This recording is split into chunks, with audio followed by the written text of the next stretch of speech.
Now, nearly three-quarters of voters think that there is one law for the rich and another for the poor, though only 5% of MPs would agree with that sentiment. It's just one of several big differences between Conservatives and Labour MPs and their constituencies, which is being explored in a new survey and report by the author Philip Cowley, Professor of Politics at Queen Mary University of London. And he joins me now. Nice to see you, Philip Cowley. So basically what you're saying, or what you found in your survey, is that it's true. The Westminster bubble, the elite are out of step with the mood of the people who actually vote for them. Well, a little bit, although it partly depends which part of the elite and on which issues. So one of the things that was interesting in the work that I've done with my colleagues, both at Queen Mary and at King's, is that we found Labour MPs and the Labour Party in general were pretty close to Labour voters when it came to economic values. But they were miles away from their own voters, and even more from the average voter when it came to social values.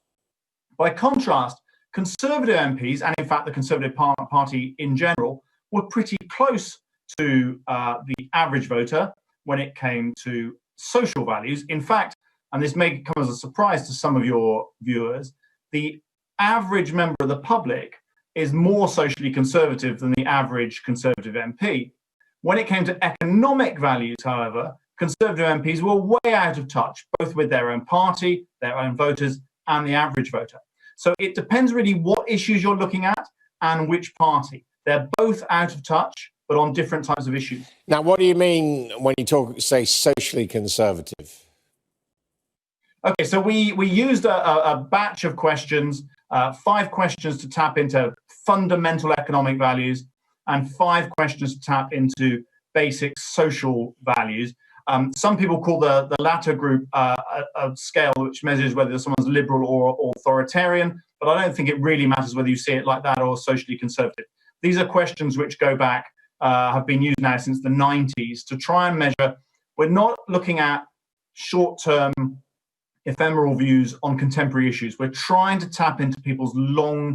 But what are we talking about? Attitudes. Gay issues, trans issues, black issues, bring back hanging? I don't know. So, for example, things like belief in authority, respect for British values, censorship, whether young people respect authority, and so on. Those sort of issues. Now, what it is, I think, a fair point to say that this battery of questions, because it was developed 30 plus years ago, doesn't necessarily tap into some of the issues which are really hot button topics at the moment. So it doesn't cover trans issues or even sexuality more widely, but they still reveal really drastic differences between the parties and within the parties.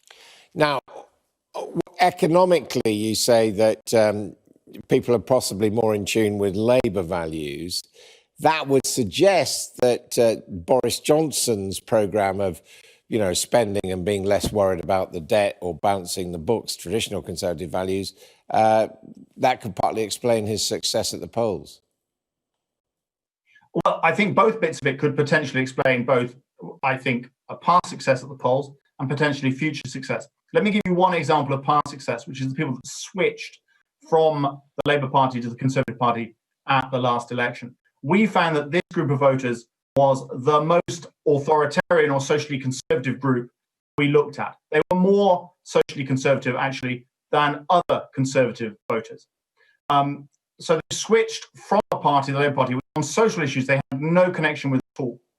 But actually they've switched to the party, the Conservative Party, on which economic issues they have no linkage with at all either. They're closer, even those people that switched are still closer on economic values to the Labour Party than they are the Conservative Party. I think partly, actually, this matters because it talks about which type of issue you discuss.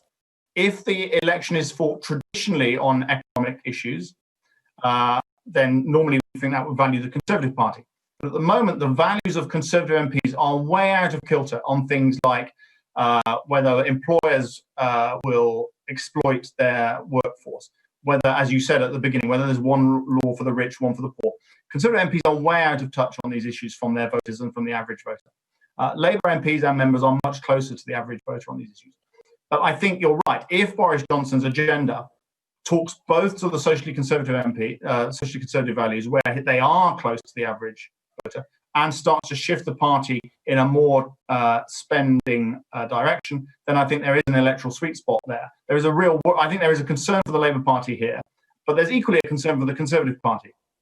If instead the election becomes fought, particularly I think post-COVID, given exactly the piece that was on before I came on, which talked about how people don't want to go back to the way it was before, I can see an agenda there that shines much more with Labour members and Labour Party MPs than it does with natural Conservatives.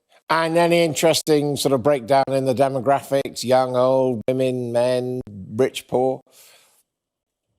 Well, I mean, there are. We know about some of the differences within the electorate, but what we were trying to do was map between the different stages of the sort of hierarchy of the party, starting with MPs at the top, then going down through the members, and then to the voters. The one thing I will say, which I think surprised us, and I think it goes against quite a lot of standard discussion of the way politics is talked about, when we looked at members, we broke down the membership into the people who were really active, the people who did a little bit, and the people who basically filled in their direct debit and did nothing else but that, except sit on their sofa and cheer on their party. Now, you might expect the way that politics is often discussed, that the activists, the people that really threw themselves into the party, did all the work, they would be the most extreme. That is the way politics is often discussed, that the activists are the most extreme in both parties, the grassroots members who don't do anything else, less extreme. And in fact, we didn't find that at all. We found almost no difference on either of these scales between Conservative members or Labour members, whether they were really active or whether they basically sat on their bottoms during the last election. Professor Philip Cowley, thank you very much indeed for joining us. Interesting stuff. Thank you for having me.